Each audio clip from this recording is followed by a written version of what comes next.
All right, so I want to start with the Ryan Grubb to offensive coordinator situation because this is a move that you and I, or at least I wanted from like a team perspective. I think you wanted it from a fuck Kalen DeBoer perspective.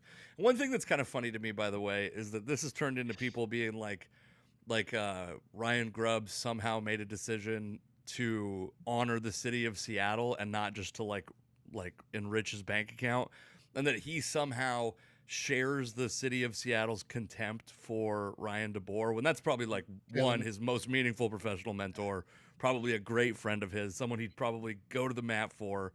And everyone in Seattle is mad at Kalen DeBoer, but I think Ryan Grubb probably owes him a huge debt of gratitude at this point.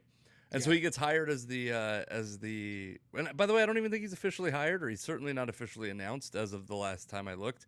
But Twitter user, X user, UW commenter breaks it at Dino's Pub, which is a place that I'm only aware of because you used to go there a lot. I know that it's a Yeah. place that it's a Seahawks management haunt. I know it's a sports writer haunt. I know that I, it's I think I can give a lot of perspective on. If there's please. one That's thing I'm an expert in, it's Dino's Pub. I lived this is behind my it for most the 9 most the thing years. that's most interesting to me. Yes. Yeah, we can talk about Grubb as a whole in just a second. I think he does present an interesting hire, but the actual process of this news breaking. First of all, this UW commenter guy. It took me a while to realize that I know this guy, like I actually was wondering personally if know you knew him. him. Yeah, I didn't realize that at first. But many years ago, at one of the times I was at Dino's Pub, which I would go to most days, I ran into this dude, UW commenter, and he introduced himself to me. And I think prior to this moment in his life, the thing that he was most notable for, and you can actually go look this up, his name is Kyle Baldwin. And if you go search Kyle Baldwin and then like Seattle or basketball or something local, at one point it was rumored that or thought that he was the youngest high school basketball coach in the state of Washington. He got hired to Wow. be the head coach of Hazen High School in Renton when he was 23 years old. There's an article on it that another one of my friends wrote in the Tacoma News Tribune many years ago. So go check that out if you're interested in learning more about this guy. But I didn't. At one He was point, his 22. yeah, he was really young when he got hired, like very very young. So anyway, Kyle breaks this story just because he happens to be sitting there. And when he broke the story, I didn't know it was Kyle. He's one of those guys that has changed his Twitter handle a bunch over the years, so it's hard to keep Yes. track. You know, sometimes you're like, somebody pops up in your feed and you just don't recognize their name, and you're like, how'd they get here? And then you kind of do some sleuthing, and you find out that it was somebody you know who changed their handle a few times. Yeah. So he's one of those guys. Um, Apparently, he was sitting there on a date. Wow. Like, yeah, which I don't know if there's going to be a follow up date. Who knows? We'd have to talk to him, I guess. I think we got to But get him on to talk about the date. I know this guy spends a lot of time at Dino's because I've seen him there many, many times after the first time we met. And he just happened to be sitting there. And I was, you know, I saw him tweet about it. And I, first thing I did was take it back to my group chat with people that like really like matter when it comes to this Sure. sort of thing. You know, like I have a group chat with these guys that actually cover these teams, and I was like, hey, you guys should probably see this. This seems like it might be credible enough. Like I follow this guy, so he can't be a total nut. Like I will cut the nut jobs out of my follows, right? So I Sure. was That's like, why okay. Alex unfollowed me years ago. I can't even believe So I was it. like, this seems like it might be pretty important. And so I kind of blew it up a little bit, and then the whole thing blew up, man. Like after I was able to get it out there, and I told these guys, the guys that I told raced down to Dino's to actually they wanted to get a real statement from John Schneider Sure. and the team because, I know, and I saw this kind of play out over the course of this night as this story is developing. When you're the fan that owns the story, quote unquote, and breaks it, of course you want to be credited, but there is like this journalistic process that has to occur. Your statement as a fan is kind of irrelevant until a journalist who follows a process and ethics and all of that gets a real statement from these guys. So when those guys were able to get there and actually confirm that Ryan Grubb, Mike McDonald, and Sean Schneider were having beers together, which was just wild, they were able to actually officially break that story. And it is really cool to just see how that sort of thing goes down. I also know, like, when you're just a fan and you kind of fall back asswards into something like that, it's a lot to deal with. There's like a gamut of emotions as you see your Twitter mentions fill up. I've been there before, like, and you really go through the entire spectrum of emotions. You're excited, obviously, first, happy because you're getting attention, then Yeah. you get upset because you see people calling you a liar or talking shit to you, right? And then you react. I watched this play out with Kyle on Twitter. He's reacting to the people that are calling him a liar. And it's like then you see him pull it back, gets back to excited and happy again, and then you just kind of go back and forth like that And he's over and also just over. like going to Ian Rappaport and Adam Schefter and going, give me credit, give me credit, give like you know. Yeah, you can't. Yeah, there's no. Yeah, and again, I like having many years ago being in that position when I was writing and had my own website, and you feel like you're owed something when you quote unquote break a story. But what you realize is that if a journalist breaks a story, they don't get anything out of it. Like they don't get Sure. paid by the break. They're not going to get a raise at work. They'll get a little bit more notoriety, perhaps. But and a lot of, like, I will say, a lot of journalistic outlets have a policy of, if they're going to source somebody, they have to source somebody with a real name attached to their account. Like, and I get a lot of people will never attach a real name to an account because they want Sure. to protect their own privacy. But I understand why that policy is in place. You can't be sourcing nutballs, when they break a story on the NFL. Like, that's just Yeah. not going to work. It doesn't work for a newspaper or an outlet like that. So it was really cool to see, like, somebody I know be able to be involved in that whole process, break a really big, what ends up being a very, very big story, and then allowing the right people to get in place to kind of like corner the actual team personnel and make them admit that they're hiring this guy. So that was really cool. So so I will say every time Grubb's name has come up, I've watched you grimace a little bit. I think that you even said last week that you were like, I would have been upset if Ryan Grubb was the coach of my favorite college football team. And I disagree. First off, I disagree.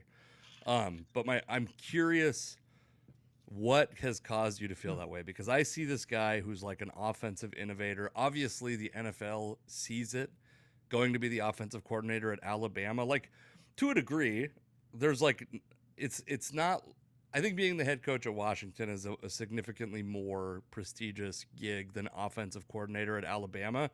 But I think those are like two that are actually probably the like a power four coaching job versus the offensive coordinator at like the biggest and most prestigious football school.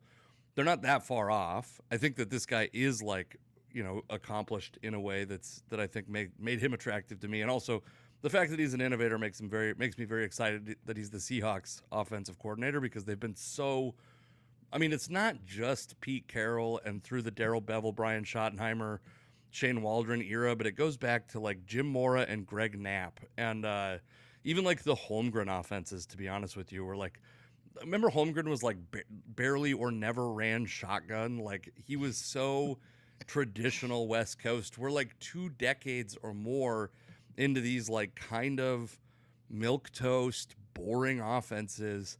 And it's like a bad weather city, and they've predicated their through under Holmgren they had good running backs and a good running game.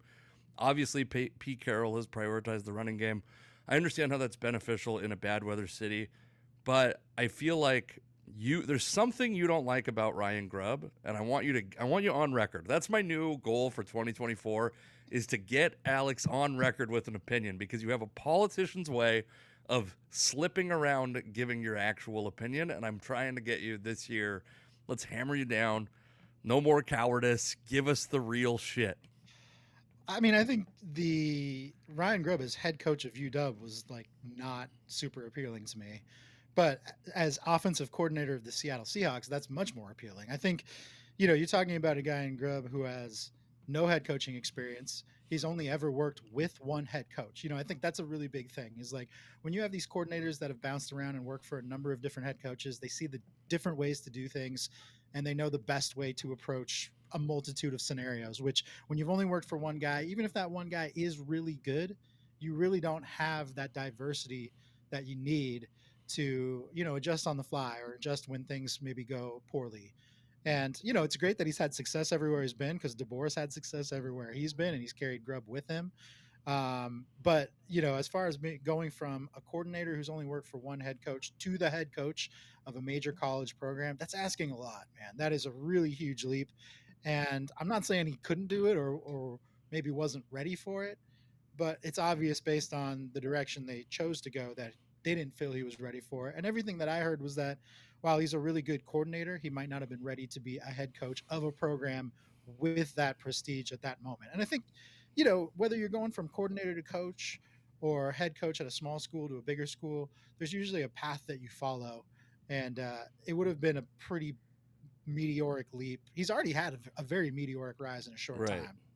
And I think it's tough to just expect that to keep going at that pace consistently. You really want him to kind of get some more experience under his belt. And I think, at this point, if he succeeds in Seattle with the offense here, he will be either an NFL or a college head football coach in short order. But I just didn't feel like the time was right. It's like UW basketball kind of has the same program. Not that people care or pay attention to UW basketball to the same degree, but for years people have been wanting Will Conroy, the head assistant coach of the basketball team, to Have you been take reading my over. diary?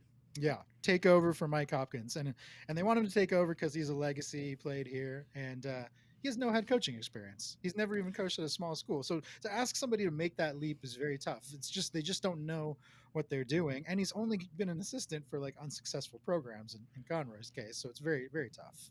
Yeah, I guess to me the one, I think the thing is that like some continuity, probably holding on to some recruits and all that would have been good. But that's a short term thing. I understand how that's not like you don't make a long term decision based on the short term needs of the program, especially in college football, where, and I think we're going to have a lull in sports that we care about coming up. So we have time to go over these things like what's wrong with NIL and a whole bunch of Seahawks trade stuff that we can talk about.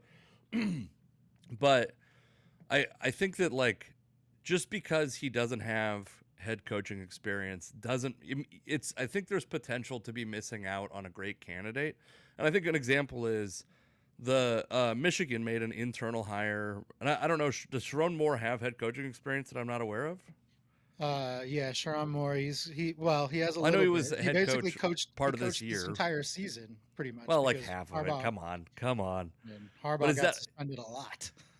Yeah, that's fair. I guess that's fair. I like before I don't know. Fortune favors the bold, and to me, if it's the right candidate, there shouldn't be this like there's already too much like undue pride and snobbery around college football to me, and especially like a program like Washington that is really, I mean, they're like in a moment right now where I think they have a chance to truly become one of the elite programs in the country. And I get that that's like there's a lot of pressure to put that program into the hands of a guy, but I don't know. I'm just like I like Jed Fish just fine. I think they're going to be fine. I think they'll probably win 8 games next year and be, if not a college football playoff contender. I think they're like that's not out of sniffing range with the expansion of the playoff. I don't know. I like big swings. I've realized, and I think this might be why I like comedy, because the success rate doesn't have to be high. You could fail 80% of the time and just keep the 20% that works and move on with another new set. And I think the Seahawks have like a very high variance strategy right now, and I love it. And I'm also at an age, by the way, where I'm still like invigorated by change. This could change as I get older, obviously. And I think about my uncle who passed away last year, and him watching the Mariners be this like conservative team every single year, and him being frustrated by that. And I kind of hope to be that guy, to be like, make a big fucking move, take a risk, win a championship. I think that the chances of the Seahawks winning a championship are increased by these like high variance, very risky decisions they've made. I also think the chances of Mike McDonald being fired after 3 years have increased by hiring a no experience in the NFL offensive coordinator. But to me, I don't need an 11-win team. I want to see a champion, and I think you get closer to becoming a champion by making bold decisions. Yeah, I get the point you're making. I understand that, different fans are going to feel differently. I think the high risk, high reward strategy is obviously more enticing. It's why gambling exists. you Sure. know, Speaking of which, people love. I'm a little bit ahead. Made a fair amount of money on the old Kansas City Chiefs, which is See exciting. that perfect. Yes. No, I mean high risk, high reward is it's a good strategy to have if you have nothing to lose. I think the interesting thing about both the Seahawks and the Huskies, when it comes to Ryan Grubb, I think both teams are kind of on the precipice of being really good. Obviously, we know the Huskies are. They went to the championship this year. So for them, it's just trying to maintain the status quo. For the Seahawks, they've perennially been a playoff team, just missed out on the playoffs this season and have, expectations. I wouldn't even say aspirations, expectations to get back there immediately.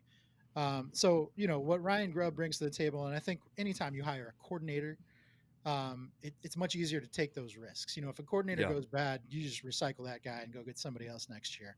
When it's the face of your program, whether it's the NFL or college, although I would say it probably matters more in college at this point, but your head coach, man, you have to get that hire right. Because if you don't get that hire right, you're setting yourself back many years. In the NFL, it's not as big of a deal if you whiff on your head coach now, because you can hire a new guy and get right back to the playoffs the next season because of the way that the NFL is designed and the parity in the NFL. In college football now, I mean, if you lose momentum for a second with the way NIL is going, you're really going to be down for a number of years, Yeah, because that's fair. it's you have to constantly be bringing in recruits, bringing in guys from the transfer portal and high school recruits, and just continuing that churn. There's so much churn in college now that I think the old way of doing things, where you just have this established head coach who's been there for 30 years or whatever it might be, that's it's going to be tough to work anymore unless they're successful, really successful. Coaches are going to have to find a new way of doing things, and I think Jed Fish does that pretty well. He's a pretty good salesman, and that's important. Going out and getting Sure. transfers, going out and getting guys out of high school. You got to be a good salesman now, and you have to have the finances to back you. And if you can prove that you can come from a place like Arizona, which maybe didn't have the same financial backing that a place like Washington has, although I'm sure Arizona fans might dispute that. But the reality is, Washington does have a little bit more finance to back some of these sports programs. If you can prove that you can do it with a smaller budget, then of course you're going to move up. You're going to get hired by a bigger budget program.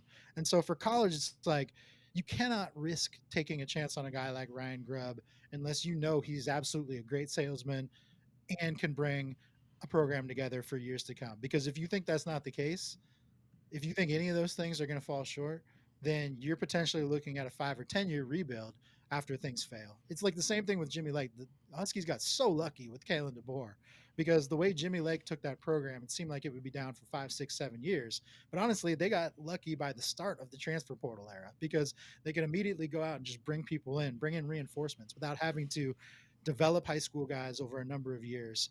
And then when you complement that with Ryan Grubb's system, Kalen DeBoer's system, it paid dividends for them. But yeah, overall, I just feel like taking a risk at that level in college football when you just went to the championship, that's a huge, huge risk. And I get comparing it to Michigan because they have their in-house guy, but they already know that guy can lead because he's had enough experience coaching while Harbaugh's been on the sideline. So a little bit different. I want to talk briefly, like, because we got to move on to the other topics we have, because I have a little bit of a heart out. Um, but I want to ask a couple brief questions about Ryan Grubb, and I want to ask you, I think, 3 questions. One is, so the Seahawks have Geno Smith under contract. I want to say, let's say they keep him all of next year. I think it's like $31 million, $31.2 million cap hit. So $31.2 million is the important number for the Seahawks. They can save $20 million, 20 plus $1 million by cutting or trading him, cutting him before I want to say it's like Thursday or something like that. It's like really soon, so that's why I don't want to spend a ton of time on it. No, I think it's Friday, but or by the end of Thursday. But 2 questions I have: a $20 million Geno Smith, $21 million Geno Smith. Were he traded, that's what he would cost another team. That would be the salary they are on the hook for. I think for the next 2 years. So like 2 years, $40-something million with Geno Smith. Does that guy have any trade value? Meaning, could you offer that guy for a 7th round pick to Minnesota, Atlanta, Tennessee, one of these teams that's maybe looking for a short-term veteran option at quarterback? That's the first question. I don't think so. Yeah, I think Okay. Geno's one of those guys that's going to be more valuable to the Seahawks than anybody else. There's just Yeah. no getting around that. And also, we Okay. know that the market for kind of like mid-tier quarterbacks in trade is pretty limited because they're just not that valuable. The cost Yeah. benefit is not there. Like we've talked about this with Justin Fields. It's like if you're not going to be able to get anything better than like a second round pick for Justin Fields, then what is the market even? There is no trade market for these guys, really. Yeah, I mean, I basically agree with you. I think there might be some people who would disagree, but I wanted to see how you felt about that. So then my next question is to you: do you think? Cause we talked about this last week, but I want to kind of put it again, putting you on record. 2024, Alex, we're getting you on record. Drew Lock and Patrick Queen versus Geno Smith and nobody. And Yeah. I think in both cases, like we talked about, I want the Seahawks to draft a developmental quarterback, be that Michael Penix, be it in the first round, or they have 2 third-round picks, trading up into the second round, whatever. I want to talk about a bunch as the time goes on in this offseason. We have a lot of time to talk about scenarios where the Seahawks may be able to acquire more draft capital. But right now, Drew Lock and Patrick Queen and a young developmental quarterback, or Geno Smith, no Patrick Queen. Which one is a better option? Well, obviously the one that gets you a second player is a better option, I think, But because it is, I think that is a thing. Like we talk yeah, about the money, like it's not a morality or like Geno Smith isn't worth this amount of money, but there is this other option out there that's familiar with the team.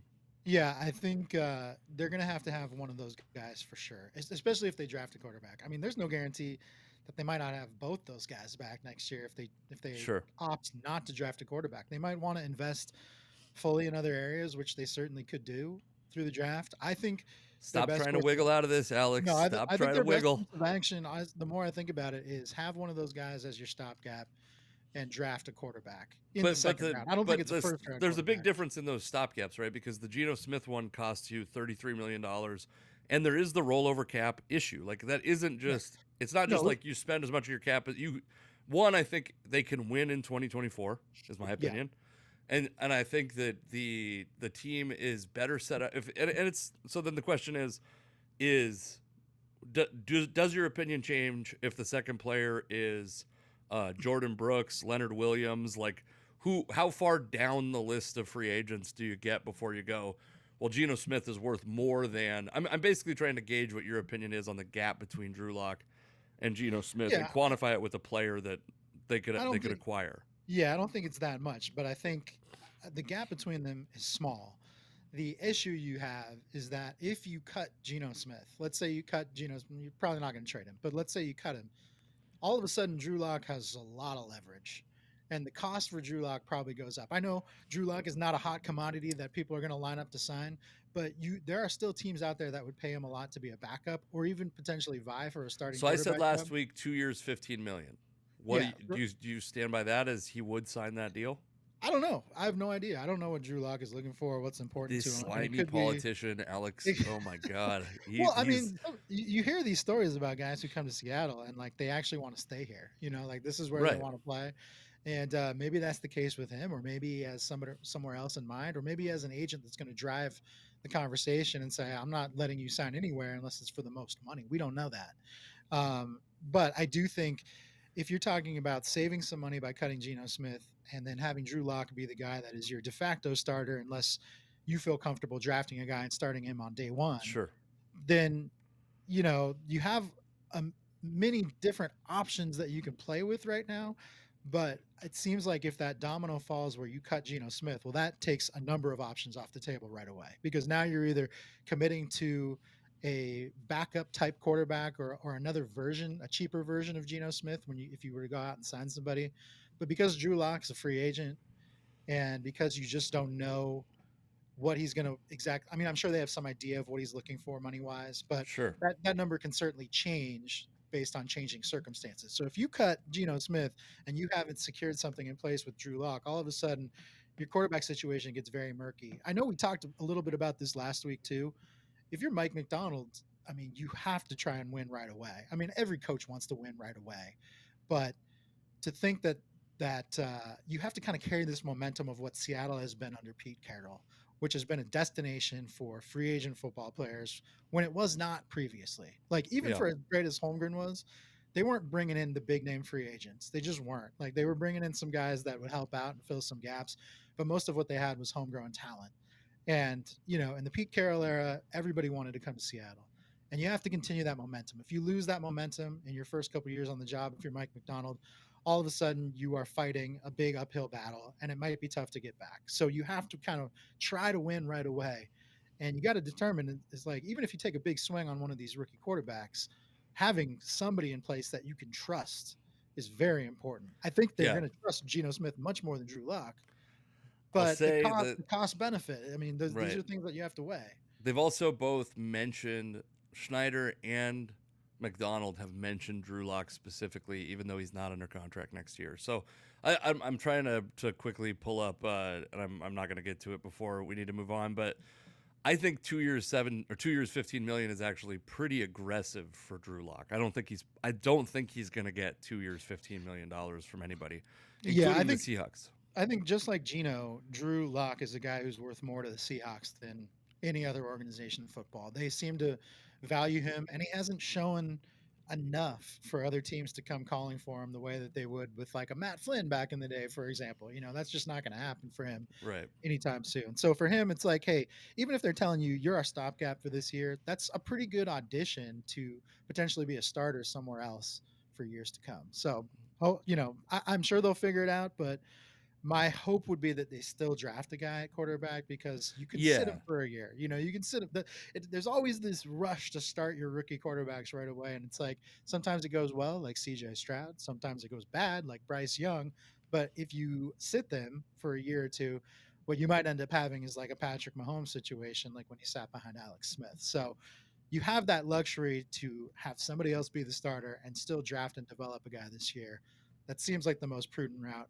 We know that the Seahawks very rarely do what the fans want, though. Well, I don't know. I mean, they have a good record of it right now. I think that's kind of Last like couple of years have been good. Yeah. there's some hope that what they're doing, what the fans have wanted, is what John Schneider has wanted also, and Pete Carroll has been the guy that's been stopping it. And I will say, I'm going to give you two examples: Spot Track's market value, which love or hate that. The market value for Gardner Minshew, who I would think is more valuable than Drew Lock, is a $5.3 million annual salary.